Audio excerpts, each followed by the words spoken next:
పెళ్ళైనా పండగైనా వేడుక ఏదైనా పట్టుచీరల ప్రత్యేక వేదిక వారాహి సిల్క్స్.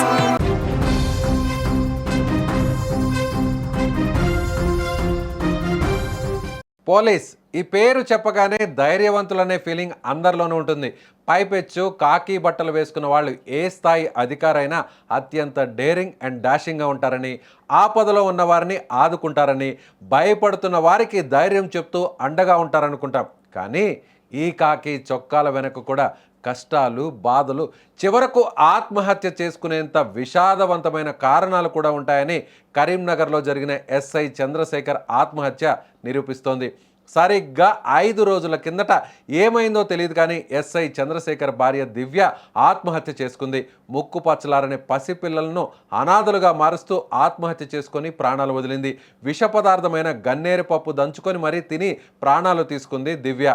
భార్య మృతితో అప్పటికే కుంగిపోయిన చంద్రశేఖర్ 5 రోజులు జరిగిన పరిణామాలతో తాను కూడా ఇక బతకడం సరికాదని, ఇద్దరు పిల్లల గురించి ఏమాత్రం ఆలోచించకుండా ఫ్యాన్కు ఉరివేసుకొని చనిపోయాడు. అసలు ఎస్ఐ ఆత్మహత్యకు గల కారణం ఏంటి? భార్య చనిపోయిన తర్వాత 5వ రోజు జరగాల్సినటువంటి కార్యక్రమానికి వెళ్ళిన భర్తకు భార్య జ్ఞాపకాల కంటే కట్టుకున్న భార్య కడతేరడానికి కారణం నువ్వేనంటూ అత్తగారింటి వాళ్ళు చేసిన నిందలు, చూపిన వివక్ష ఎస్ఐ నిండు ప్రాణాన్ని బలి తీసుకున్నాయా? తనను నమ్మి 7 అడుగులు నడిచిన భార్యను కాపాడుకోలేకపోయానన్న బాధ ఒకవైపు, తన వల్లే ఆమె చనిపోయిందన్న అపవాదు మరోవైపు. ఈ రెండిటి మధ్య నలిగిపోయిన కరీంనగర్ 2 టౌన్ ఎస్ఐ చంద్రశేఖర్ చివరకు మరణమే శరణ్యమని భావించాడా? ఆత్మగౌరవం కంటే ప్రాణం ముఖ్యం కాదని భావించి అందరి ముందే తల దించుకోలేక తనువు చాలించాడా? ఈ వివరాలు అందించేందుకు మా కరీంనగర్ ప్రతినిధి ఫోన్ లైన్లో ఉన్నారు. శ్రీనివాస్, అసలు ఏం జరిగింది? శ్రీనివాస్, చంద్రశేఖర్ ఆత్మహత్య చేసుకోవడానికి ప్రధాన కారణం ఏంటి? రైట్ విజయ్, అసలండి ఏం జరిగిందంటే గత మంగళవారం రోజున చంద్రశేఖర్ యాదవ్ 2 టౌన్ లో విధులు నిర్వహిస్తున్న చంద్రశేఖర్ యాదవ్ భార్య దివ్య మంగళవారం రోజున ఉదయం గన్నేరు పప్పు దంచుకొని ఆత్మహత్యానికి పాల్పడింది. అయితే ఆ గన్నేరు పప్పు దంచుకొని తిన్న తర్వాత వెంటనే వాళ్ళ కుటుంబ సభ్యులకు ఫోన్ చేయడంతో మాత్రం వాళ్ళ కుటుంబ సభ్యులు చంద్రశేఖర్ యాదవ్ కి కూడా కాల్ చేయడంతో ఆమె హుటాహుటిన, అంటే వాళ్ళు కరీంనగర్ లో గణేష్ లో నివాసించారు. హుటాహుటిన పరిణామానికి వెళ్ళిన చంద్రశేఖర్ అంత్యక్రియల కోసం ఆమెను వాళ్ళ భద్రమైన కరీంనగర్ జిల్లా గండిపేట మండలం శ్రీకంపేట గ్రామానికి తరలించారు. అయితే తరలించిన వెంటనే అక్కడ కుటుంబ సభ్యులు కొంత ఆందోళన వ్యక్తం చేశారు. ఎందుకంటే తన కూతురు చావుకి ఎస్ఐ చంద్రశేఖర్ యాదవ్ కారణం అంటూ కూడా అటు కుటుంబ సభ్యులు, దాంతో పాటుగా బంధువులు కూడా అతన్ని దుర్భాషలాడడం జరిగింది. అతన్ని దగ్గర కానికపోవడంతో చాలా కొంత ఉద్రిక్తత పరిస్థితి కూడా నెలకొంది. అయితే ఆ రోజు ఎట్టకేలకు పోలీసుల బందోబస్తు మధ్య మాత్రం అంత్యక్రియలు జరగడం జరిగింది. అంత్యక్రియలు జరిపే వెంటనే కూడా అతను ఎస్ఐ చంద్రశేఖర్ యాదవ్ కూడా తిరిగి వెళ్ళిపోయాడు. అయితే మంగళవారం ఉదయం పిల్లలను దిగిన తర్వాత గన్నేరు పప్పు దంచుకొని ఆత్మహత్యానికి పాల్పడింది. మంగళవారం అంత్యక్రియలు జరిగిన తర్వాత అతను ఎప్పటిలాగా ఇంటికి వెళ్ళాడు. అయితే ఈ రోజు మంగళవారం, బుధ, గురు, శుక్ర, శనివారం ఈ రోజు 5వ రోజు, అంటే పక్షి వెళ్ళిన తర్వాత అతను కుటుంబ సభ్యులతో సహా 5వ రోజుకు తన భార్య స్వగ్రామమైన సీతంపేటకు వెళ్ళడం జరిగింది. అయితే సీతంపేటకు వెళ్ళిన తర్వాత కూడా వాళ్ళ కుటుంబ సభ్యులు, బంధువులు చీటిపోటి మాటలతో అతన్ని నానా రకాలుగా అవస్థలకు గురించడంతో అతను మనోవేదనకు గురయ్యాడు. అయితే తన భార్య లేని జీవితం నాకెందుకంటూ ఒక ఇంట్లోకి వెళ్ళాడు. ఇంట్లోకి వెళ్ళిన ఎంతసేపటికి కూడా బయటకు రాకపోవడంతో అనుమానం వచ్చిన అక్కడ ఉన్నవారు తలుపులు కొట్టడం జరిగింది. తలుపు ఎంతసేపటికి చేయకపోవడంతో కిటికీలు ఓపెన్ చేసి తీసేసరికి మాత్రం అతను పునః ఊపిరి మధ్య ఉన్నాడు. అయితే ఉటాహుడిన జమ్మికుంట ప్రధాన ఆసుపత్రికి తరలించడంతో అప్పటికి అతను తుది శ్వాస ఇవ్వడం జరిగింది. అయితే ఒక్కసారిగా ఉదయం ఇలా జరగడంతో మాత్రం కరీంనగర్ పోలీసులందరూ కూడా ఒక్కసారిగా షాక్ గురయ్యారు. 2016లో సీతంపేట గ్రామానికి దివ్యకు, అదేవిధంగా చంద్రశేఖర్ యాదవ్ కు పెళ్లి జరిగింది. వారి వైవాహిక జీవితానికి సంబంధించి 2 పిల్లలు కూడా ఉన్నారు.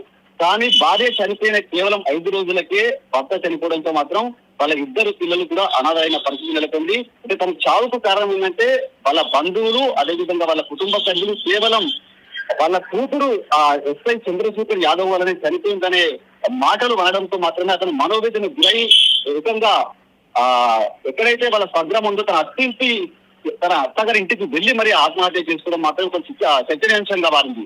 ఇదే ఎస్ శ్రీనివాస్, తను ఎక్కడ చనిపోయారు? దివ్య 4 రోజుల కిందట ఎక్కడ చనిపోయారు? అదేవిధంగా దివ్య చనిపోయిన తర్వాత చంద్రశేఖర్ ఎలా ఉన్నాడు? ఆయన కొంచెం మిగిలినటువంటి వారితో ఎలా మాట్లాడుతున్నారు? కొంచెం అప్పటి నుంచి కూడా ఆవేదన చెందుతూ కుంగిపోయారా? ఏం జరిగింది ఈ 4 రోజుల్లో? అయితే విషయం మంగళవారం ఎప్పటిలాగే ఎస్ఐ చంద్రశేఖర్ యాదవ్ ఇద్దరు పిల్లల్ని స్కూల్ కి తీసుకుని వెళ్ళాడు మార్నింగ్ టైంలో. వెళ్ళిన తర్వాత దివ్య వాళ్ళ సతీమణి దివ్య గన్నేరు పప్పు దంచుకొని తిన్న తర్వాత ఆమె కుటుంబ సభ్యులకు కూడా ఫోన్ చేయడం జరిగింది. అయితే వాస్తవంగా వాళ్ళు ఆమె ఎప్పుడైతే చనిపోయిందో అప్పటి నుంచి మాత్రం ఇతను అంటే కరీంనగర్ లో కూడా లేడు. అక్కడికి హైదరాబాద్ తీసుకెళ్ళిన తర్వాత అక్కడ పోస్ట్ మార్టం నిర్వహించిన తర్వాత కూడా స్వగ్రామం తీసుకెళ్లారు. కాకపోతే వాళ్ళిద్దరూ అంటే 2000 ఇక్కడ దాదాపు కరీంనగర్ 2000 పోలీస్ స్టేషన్ లో అతను 2 సంవత్సరాలుగా విధులు నిర్వహిస్తున్నాడు. అంటే అందరితో కలివిడిగా ఉంటున్నారు, అందరితో మంచిగా ఉంటున్నారు కూడా తోటి ఉద్యోగులు చెప్పిన పరిస్థితి నెలకొంది. అయితే ఇలా బలవన్మరణానికి పాల్పడడం అయితే మాత్రం ఒక్కసారిగా పోలీసులు షాక్ గురైన పరిస్థితి నెలకొంది. విజయ్, ఎస్, ప్రస్తుతం అక్కడ చంద్రశేఖర్ మృతదేహం వద్దకి వారి కుటుంబ సభ్యులు రావడం జరిగింది. పోలీసులు ఏం చెప్తున్నారు? సో అక్కడికి అధికారులు కానీ ఉన్నతాధికారులు రావడం జరిగింది. పోలీసు కుటుంబానికి సంబంధించినటువంటి వ్యక్తులందరూ కూడా ఏమన్నా వచ్చినటువంటి పరిస్థితి ఏమన్నా ఉందంటారు? ఇప్పుడు ఎప్పుడైతే దివ్య చనిపోయిన 5 రోజులకే కేవలం ఈ ఎస్ఐ చంద్రశేఖర్ యాదవ్ చనిపోవడంతో మాత్రం ఒక విషాదం నెలకొంది. అయితే వాళ్ళ ఇద్దరి పిల్లలు ఇప్పుడు తల్లిదండ్రులను కోల్పోయారు. అయితే కుటుంబ సభ్యులు మాత్రం కన్నీరు మిన్నీరుతున్నారు. వాస్తవంగా విషయం జరిగింది ఏంటంటే ఎప్పుడైతే దివ్య కేవలం ఆమె అనారోగ్య సమస్యల వల్ల అంటే గత కొంతకాలంగా కడుపు నొప్పితో బాధపడుతుందని తెలిసింది. ఎన్ని హాస్పిటల్ కు తీసుకువెళ్ళినా కూడా ఆ కడుపు నొప్పి నయం కాకపోవడంతో కేవలం కడుపు నొప్పి భరించలేకనే మాత్రం ఆమె గన్నేరు పప్పును తీసుకొని చనిపోయిందని మాత్రం ఇక్కడ చెప్పడం జరిగింది. అయితే ఆమె భార్య చనిపోయిన వెంటనే తర్వాత 5 రోజులకే తన భార్య లేని జీవితం నాకెందుకని మాత్రం అతను బలవన్మరణానికి పాల్పడడంతో మాత్రం ఇటు చంద్రశేఖర్ యాదవ్ కుటుంబ సభ్యులు మాత్రం కన్నీరు మిన్నీరుగా వినిపిస్తున్న పరిస్థితి నెలకొంది. అయితే అతని మృతదేహాన్ని మాత్రం జమ్మికుంటలోని ప్రభుత్వ ఆసుపత్రికి తరలించారు. అక్కడ కొంత ఉద్రిక్త పరిస్థితి నెలకొంది. అంటే కేవలం కుటుంబ సభ్యులు ఏమని ఆరోపిస్తున్నారంటే వాళ్ళ భార్య చనిపోయిన వెంటనే కుటుంబ సభ్యులు అదే విధంగా బంధువులు మొత్తం అంటే చంద్రశేఖర్ యాదవ్ వాళ్ళ భార్య చనిపోవడానికి ప్రధాన కారణం చంద్రశేఖర్ యాదవ్ కావడం వల్లనే అతన్ని సూటిపోటి మాటలు అనడంతోనే అతను మనోవేదన భరించలేకనే మా కొడుకు ఆత్మహత్య చేసుకున్నాడని కూడా ఇటు చంద్రశేఖర్ యాదవ్ ఎస్ఐ చంద్రశేఖర్ యాదవ్ కుటుంబ సభ్యులు రోధిస్తున్న తీరు కనబడుతుంది. Vijay, right Srinivas, right, thank you. So ఇది మా సుమన్ టీవీ కరీంనగర్ ప్రతినిధి శ్రీనివాస్ చెప్తున్న దాని ప్రకారం. సో 4 రోజుల తర్వాత అంటే భార్య చనిపోయింది. భార్య అనారోగ్యంతో తీవ్రమైనటువంటి కడుపు నొప్పితో బాధపడుతూ ఇక ఆ బాధను తట్టుకోలేక ఆత్మహత్య శరణం అంటూ ఆమె నేరుగా గన్నేరు పప్పు మింగి చనిపోయింది. అయితే ఈ 4 రోజుల పాటు భార్య లేనటువంటి పరిస్థితిని జీర్ణించుకోలేక కుంగిపోయినటువంటి చంద్రశేఖర్ని అప్పటికే దివ్యకు సంబంధించినటువంటి కుటుంబ సభ్యులందరూ కూడా ఆయన మీద ఆరోపణలు చేస్తూ తమ బిడ్డ చనిపోవడానికి ప్రధాన కారణం మీరే అంటూ కూడా నిందలు వేయడంతో ఆ బాధను తట్టుకోలేక ఈరోజు 5వ రోజు అంటే భార్యకు సంబంధించినటువంటి అంత్యక్రియల కార్యక్రమానికి ఏదైతే కర్మకాండల కార్యక్రమానికి హాజరైనటువంటి చంద్రశేఖర్ వాళ్ళు అన్నటువంటి మాటలను అవమానాలు తట్టుకోలేక నేరుగా ఒక గదిలోకి వెళ్ళి ఆత్మహత్య చేసుకున్నటువంటి పరిస్థితి కనిపిస్తుంది. పోలీసుకు సంబంధించినటువంటి వారందరూ కూడా పెద్ద ఎత్తున అక్కడికి చేరుకున్నారు. సో చంద్రశేఖర్ చనిపోవడం అలాగే 5 రోజుల ముందుట ఆయన భార్య కూడా చనిపోవడంతో ఇప్పుడు ఇద్దరు పిల్లలు కూడా అనాథలైనటువంటి పరిస్థితి. సో మీరేమనుకుంటున్నారు? క్షణికావేశంలో తీసుకునేటువంటి ఇలాంటి నిర్ణయాల వల్ల సో వాళ్ళకి సంబంధించినటువంటి కుటుంబ సభ్యులు ఇప్పుడు ఈ సంఘటనలో ఇద్దరు పిల్లల భవిష్యత్తు నిజంగా ఒక రకంగా శోక సముద్రంలో ఒక రకంగా అంధకారంగా మిగిలిపోయిందనే చెప్పాలి. మీ అభిప్రాయాన్ని కామెంట్ చేయండి.